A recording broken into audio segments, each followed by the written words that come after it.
Produktong clay at ceramics ba ang hanap ninyo? Tara na sa bayan ng Tiwi sa probinsya ng Albay sa Kabikolan. Kilala ang bayan ng Tiwi dahil sa pamusong mga pagkain at produktong gawa ng mismong mga lokal na residente. Pero meron pa dahil kilala rin sila sa paggawa ng mga produktong hango sa lupa kagaya ng kuron, paso, bricks at iba pa.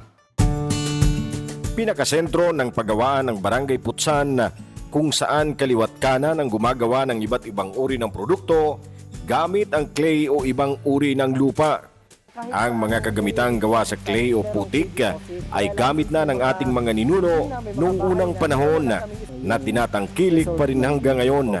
Isang matatawag na biyaya para sa mga residente dito ang pagkakaroon ng isang uri ng lupa na bibihira sa isang lugar kung kaya ito na ang kanilang pinagkukunan ng ikinabubuhay. At itong klaseng lupa na ito, yan, clay siyang puti at may halong kristal. Yan. Ayan, so pinapakita ni Kuya, no? Kasi ito po yung kanilang ginagamit din na isang uri po ng lupa para sa paggawa po ng kuron at iba pang mga produkto na gawa po dito sa clay na ito. Mga paso, Mga paso, yan, dito kinukuha sa kanya. Kuya, kumusta po ang bentahan po ng kuron dito sa inyo? Ngayon, maganda-ganda kasi medyo mainit ang panahon. Makina ang gumagawa. So ibang klase din po yun. Ibang klase rin. Kaya Pag makina ang gumagawa, may kamahalan. may kamahalan. Ayun. Kasi gumagamit sila ng gasol, yung mga yung para madali silang makagawa. Na tulad So sa maraming amin, proseso. tulad sa amin, medyo natural lang yung ginagawa. Medyo medyo nahihirapan kami sa mga income na tag-ulan. Sa ceramic kasi, mayroon naman pero sa gobyerno naman yun ay sa DTI yun paggawa Opo. Para sa mga independent clay maker o producer, malaking balakid sa kanila ang panahon ng tag-ulan at tinitiis nila ang kawalan ng hanap buhay dahil hindi sila pwedeng gumawa kapag basa ang lupa.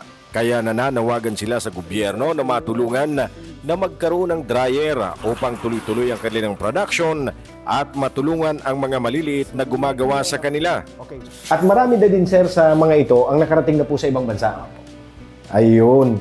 So napakaganda po na makita ito ng ating mga kababayan, lalong-lalo na dun sa mga aficionado po ng mga produktong ceramic, no?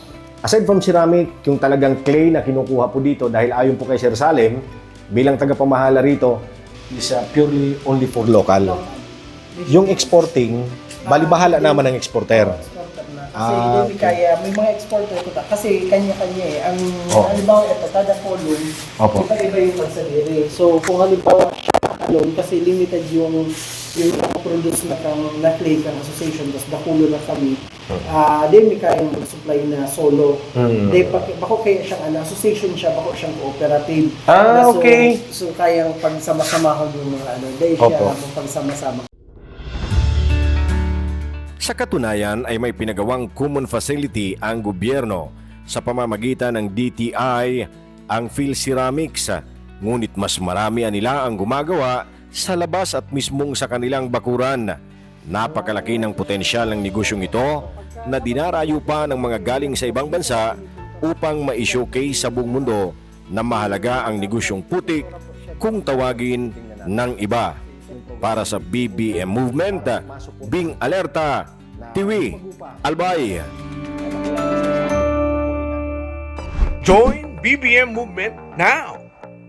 Tumutok lagi sa mga balita at impormasyon dito sa BBM Movement FB page.